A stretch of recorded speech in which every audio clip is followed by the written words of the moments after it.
Beleza, boa noite a todos. Saudamos a todos com a graça e a paz de nosso Senhor Jesus. Muito bom reencontrar vocês aqui.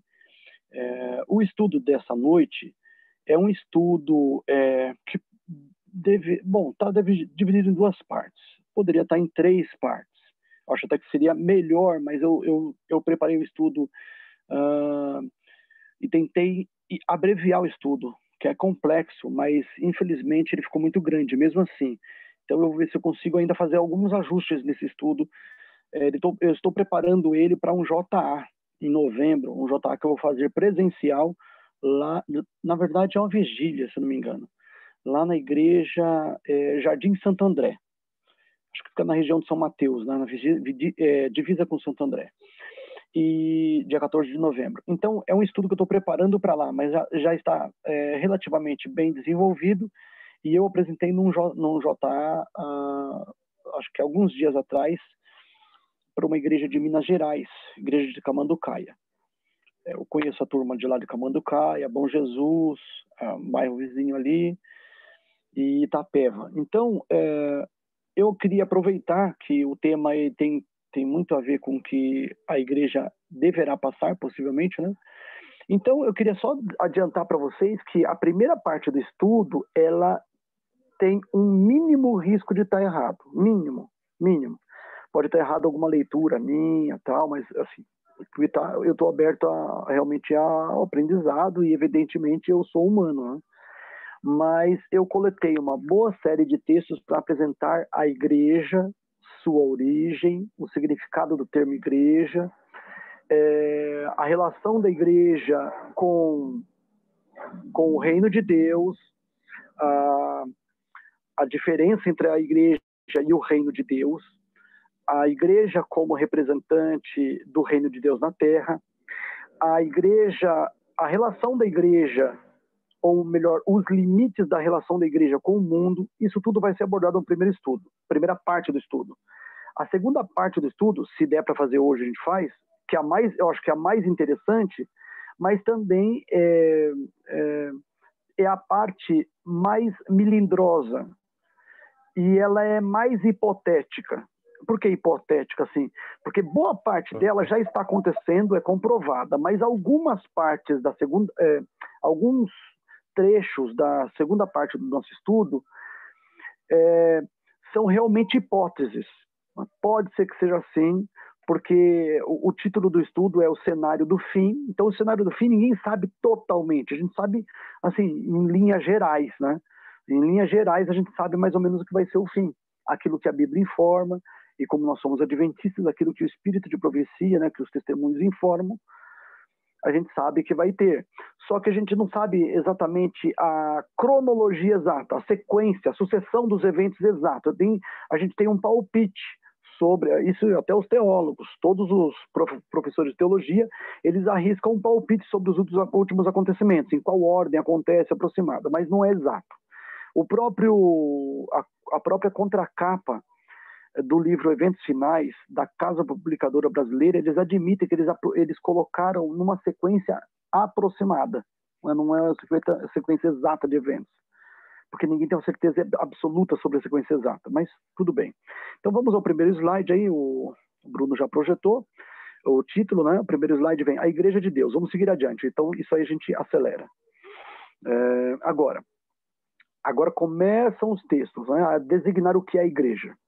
O Antigo Testamento emprega duas palavras para designar a igreja, ou seja, a palavra carral, derivadas de uma raiz já em desuso, que é da raiz cal, ou que significa chamar, e edá, que é derivado de iad, e designa, ou melhor, significa designar ou encontrar-se ou congregar-se em um lugar designado, ou seja,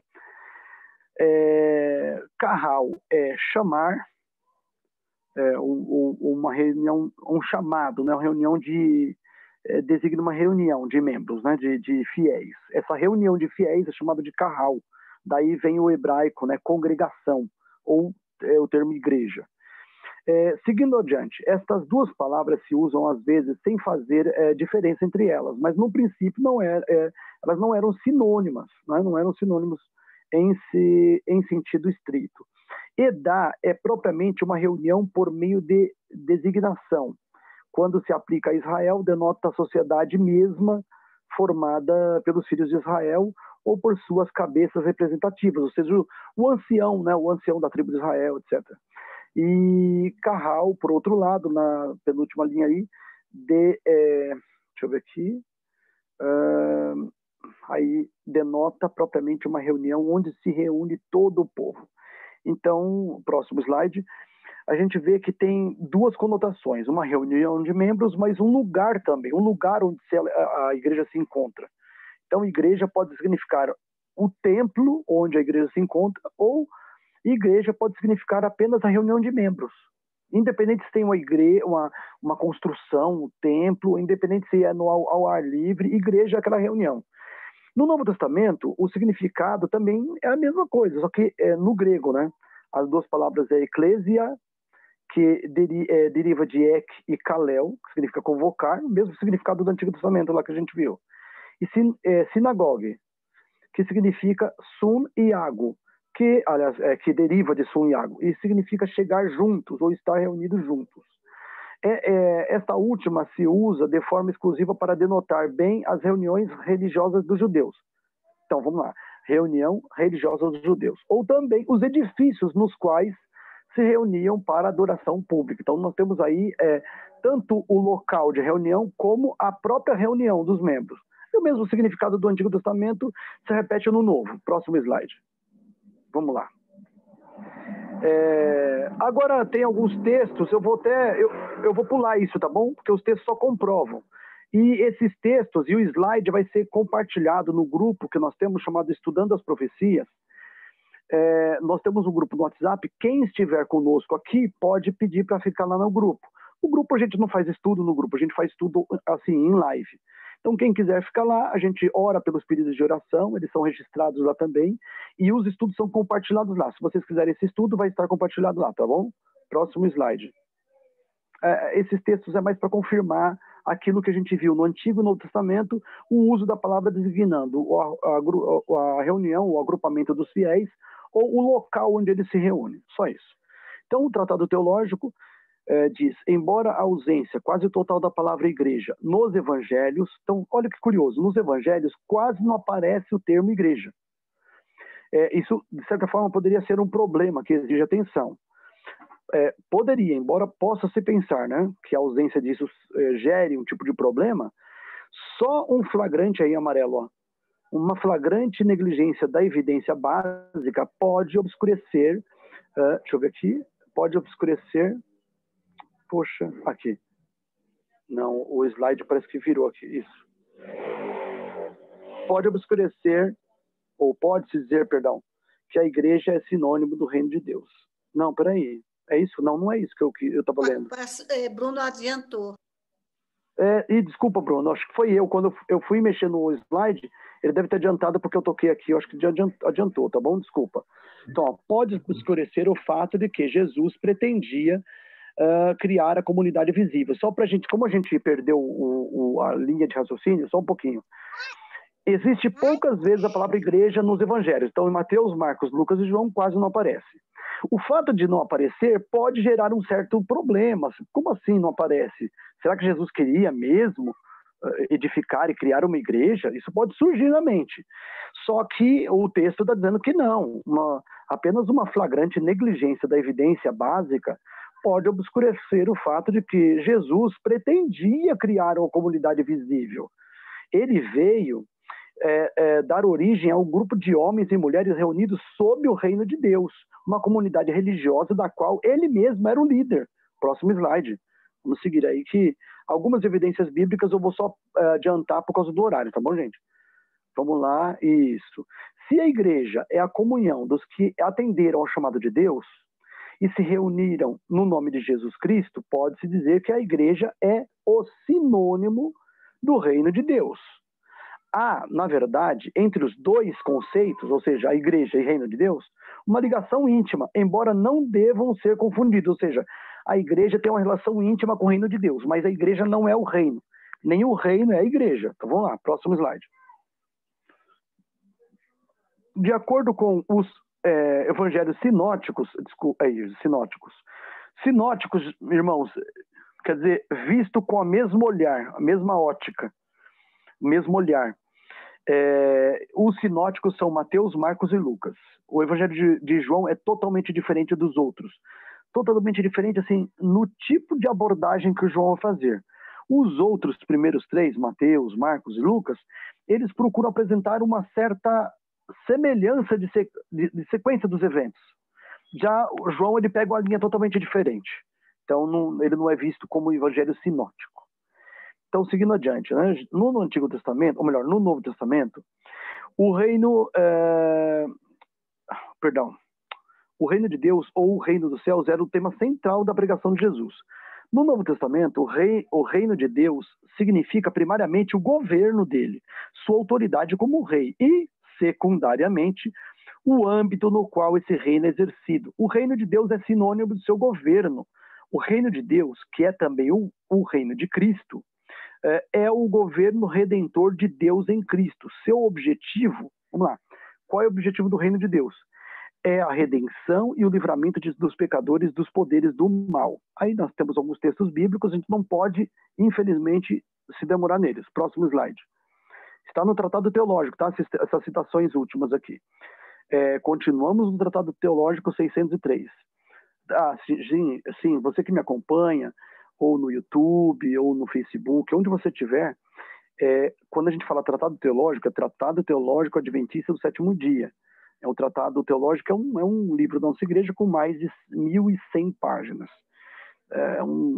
Nesse tratado nós temos 30 doutrinas, 30 ensinos bíblicos estudados exaustivamente.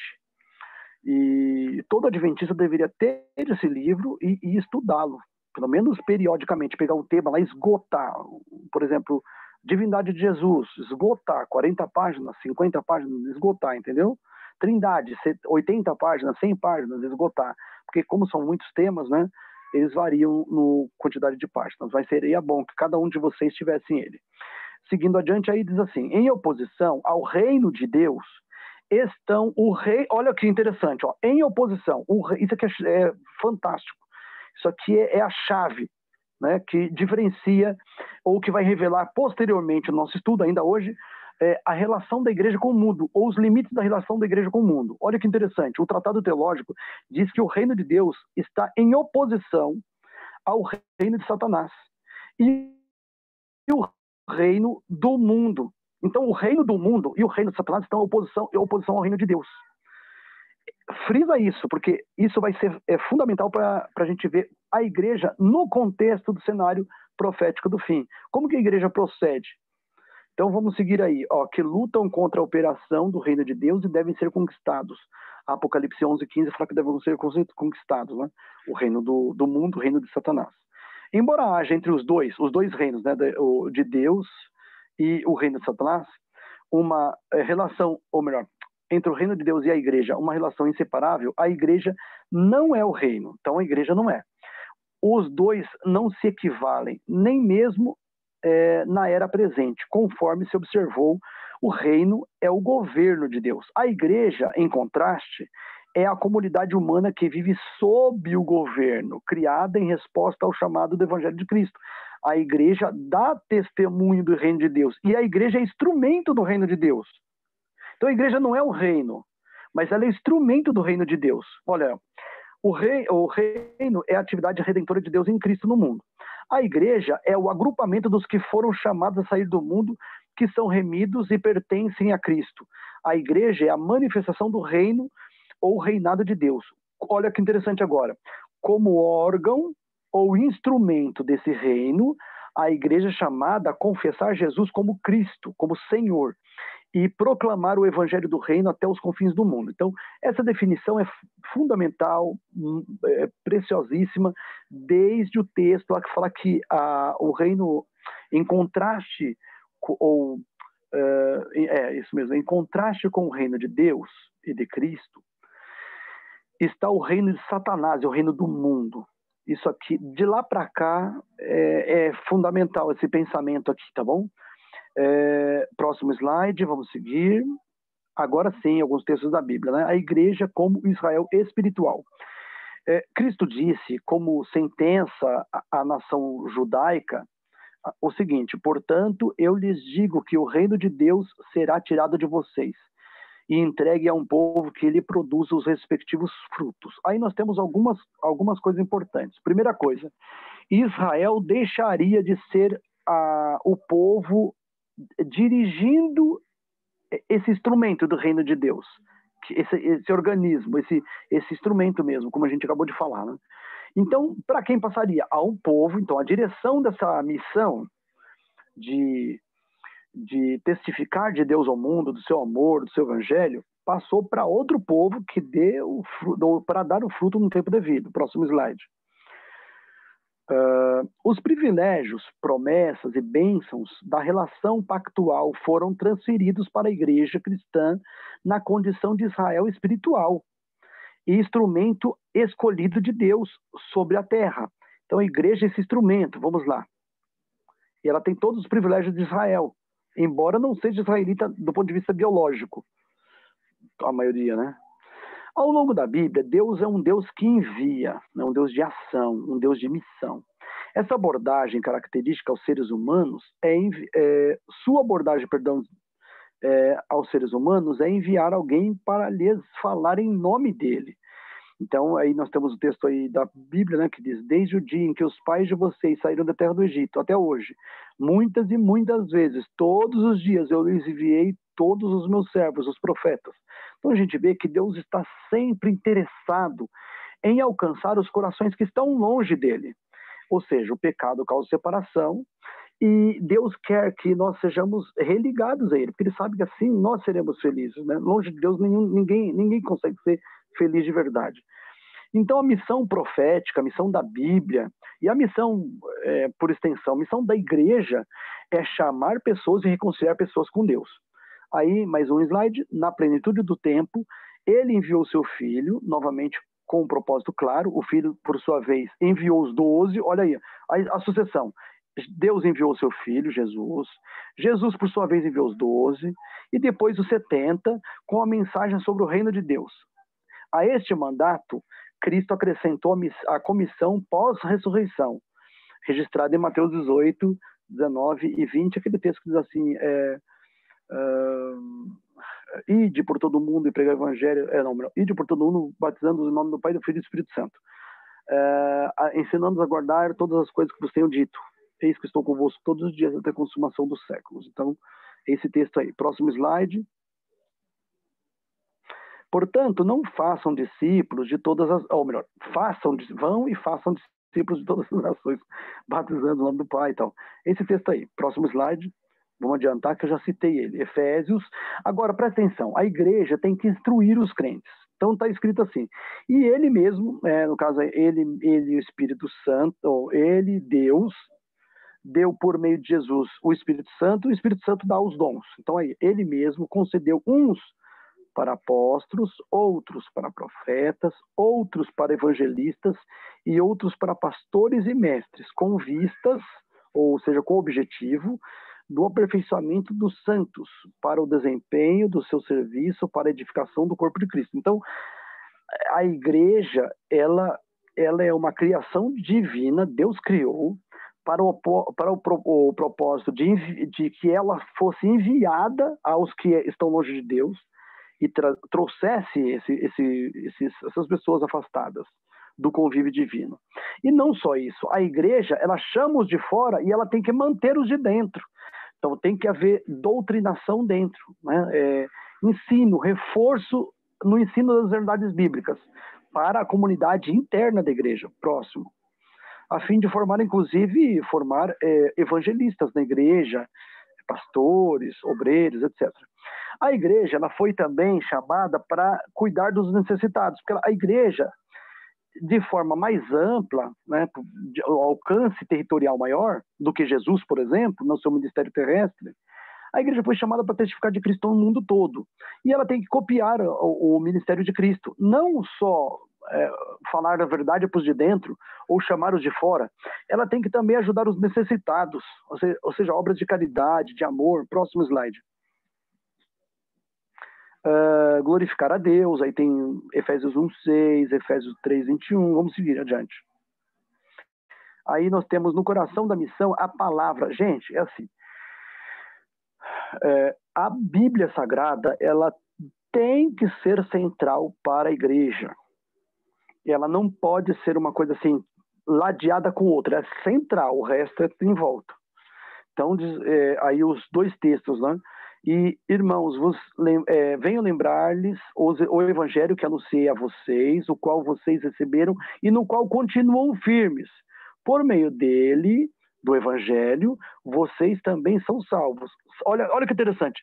Se retiverem a palavra assim tal como a preguei a vocês, a menos que tenham crido em vão. Ou seja, Paulo, ele faz questão de que o ensino que ele passou, como ele passou, seja passado para as próximas gerações. É para ser mantido esse ensino. Isso, a gente não deve pensar só de Paulo, a gente deve pensar de todo escrito do Novo Testamento, que a gente deve comunicar aos outros tal como está ali. Isso é fundamental para a saúde da igreja e, portanto, para o cumprimento da missão. E para honrar o reino de Deus no mundo. E o próprio Deus, claro. Então, Gálatas 1:11, Paulo chega a colocar a mensagem dele como baliza de julgamento de anjos. Ele diz assim, ó: mas informo a vocês, irmãos, que o evangelho por mim anunciado não é mensagem humana. Próximo slide, Brunão, acho que tem um texto importante. Não vai entrar. É um texto de Gálatas 1, verso 12, que diz assim: porque não aprendi essa mensagem de homem algum. Nenhum homem me ensinou essa mensagem que eu aprendi. Foi o próprio Cristo que me ensinou. Então ele diz assim: se vier um anjo do céu, aí o verso 6-8 diz isso, de Gálatas 1. Se vier um anjo do céu vos pregando o evangelho que vai além daquele que eu vos disse, considera maldito, separado para a maldição, para a perdição, anátema. Então ele fala assim, porque não tem como, qualquer anjo, se vier um anjo do céu pregando uma coisinha, além do que eu preguei, pode falar que é do Satanás, é do mal, não é de Deus o negócio, é feio. Então, esse slide diz assim, que a igreja é instrumento do reino de Deus. Voltando no estudo aí. Versus o mundo, o reino de Satanás. Então, existe uma oposição entre Deus e Satanás. Existe uma oposição entre o reino de Deus e o reino de Satanás, o reino do mundo. E como a igreja é instrumento do reino de Deus, então deve existir uma aversão, uma oposição, uma controvérsia, uma inimizade. Tem que haver, note, irmãos, tem que haver uma inimizade entre a igreja de Deus, que é instrumento do reino dele, com o reino de Satanás e o reino do mundo. Aí é que está a chave, para a gente entender como a igreja vai estar no final, por exemplo, no cenário do profético do fim. A igreja tem que se postar como representante do reino de Deus, instrumento dele, em oposição a Satanás e seu reino. Então vamos lá, a igreja é a luz do mundo. Aí Mateus 5:13-16, um texto que vocês conhecem muito bem, ele fala que a igreja é o sal da terra, depois ele fala que a igreja é a luz do mundo. Ele fala que o sal, se ele não salga mais, não tem sabor, para nada mais presta, a não ser para ser pisado pelos homens. Quanto à luz, ele fala assim, não se acende uma lâmpada, né, e coloca ela debaixo do alqueire, mas no velador, onde ela pode iluminar todos os cantos da casa. Então, em outras palavras, se você tem o conhecimento da salvação de Cristo, e você sabe as verdades da Bíblia, e você oculta, não serve para mais nada. Se você esconde, deixa com você em casa, não adianta. E se você, por exemplo, agora comparando com o sal, né? O sal tem a função de dar sabor, claro, mas não só isso, o sal também preserva. Por exemplo, tem lugares em que comunidades muito pobres, elas preservam a carne com sal. Então elas colocam sal na carne, deixam o sol, enquanto o sol extrai o líquido da carne, né? Aquele líquido evapora, escorre da carne, o sal entra. E o sal preserva a carne. E eles usam a carne durante dias e dias, porque ela está preservada com o sal, né? Com o sal ela está preservada do apodrecimento. Eles podem continuar usando a carne para para alimento, né? Então, isso é importante. A igreja, no mundo, tem que ter esse papel do sal, não só da luz. Próximo slide, vamos lá. Isso, próximo slide, é isso aí. Os costumes do mundo não devem influenciar a igreja. Então, nós temos aí um texto do Espírito de Profecia que diz, e nós, não é. 1 Coríntios 2, de 12 a 16. Esse texto tem que ler e considerar, irmãos, não dá para pular. E nós não temos recebido o Espírito do mundo, Paulo fala. Então, Paulo fala, não recebi o Espírito do mundo, e sim o Espírito que vem de Deus, para que conheçamos o que por Deus nos foi dado gratuitamente. Então, assim, ele diz, o Espírito de Deus é um, que nós recebemos, os cristãos, e os cristãos não recebem o Espírito do mundo, ou seja, aquele que recebe o Espírito do mundo já não é cristão mais. Se qualquer um de nós, batizados, se estamos recebendo o Espírito do mundo, isso vai impossibilitar o conhecimento daquilo que Deus nos deu gratuitamente. Ao passo que quem tem o Espírito Santo consegue entender o que Deus nos deu gratuitamente. Sigamos. Disto também falamos, não com palavras ensinadas pela sabedoria humana. Então, note bem, o que Paulo fez agora, ele associou o Espírito do mundo, que ele diz, nós não recebemos, com as palavras ensinadas pela sabedoria humana, como querendo dizer, é o espírito do mundo e assim, os costumes ou os jargões do mundo, as ideias humanas, não são elas que modelam nossa pregação. Paulo, é como se Paulo estivesse falando assim, olha, minha pregação, ela não se conforma com as palavras do mundo e com os critérios de sabedoria humana, não se conforma. A minha pregação não é dessa. E é diferente da deles. Não tem paralelo entre uma e a outra. Na verdade, são adversárias. Aí ele fala assim, mas as palavras ensinadas pelo Espírito, conferindo as coisas espirituais com espirituais. Ou seja, ele pegava a Bíblia e ele comparava uma coisa espiritual com coisa espiritual. Ele comparava um trecho com outro, um trecho da Bíblia com outro trecho, até ele entender. O Espírito Santo, ele ensina assim, comparando coisas espirituais com coisas espirituais. Em outras palavras, o Espírito Santo não vai usar você e eu para nós usarmos as palavras de sabedoria humana ou o espírito do mundo para poder interpretar a Bíblia. Não é assim, comparando coisas mundanas e do mundo, seculares, passageiras, com aquilo que é eterno. Entende? Então, assim, nós não podemos submeter a Bíblia às tradições, às práticas e costumes mundanos. Se a igreja fizer isso, eu não trouxe o livro aqui, mas o livro Eventos Finais não, Evangelismo, tem na página 15 e 16, já na primeira para a segunda página do livro Eventos Finais não, Evangelismo. Lá diz que se a igreja permitir que o mundo a influencie, a igreja cairá da sua posição de honra, de privilégio, para uma posição de condenação. Então a igreja não pode se submeter ao espírito do mundo e às palavras do mundo. Próximo slide. Peraí, não. Nesse ainda, volta um pouquinho. No finalzinho, nas duas últimas linhas. Ora, a pessoa natural, como querendo dizer assim, a pessoa que não recebeu o Espírito de Deus, não compara espiritual com espiritual, coisas espirituais com coisas espirituais, mas as coisas mundanas dominam essa pessoa, as coisas do mundo. Ele diz assim, a pessoa natural não aceita as coisas do Espírito de Deus porque eles são loucura. Próximo slide. Agora sim. Antes de passar o slide, acabou o tempo, vamos ter que fazer o... Eu vou mandar o link, vou mandar o link para vocês, tá bom, gente? Fecha aí, tudinho. Tá bom? A gente Vamos continua. mandar a continuação já.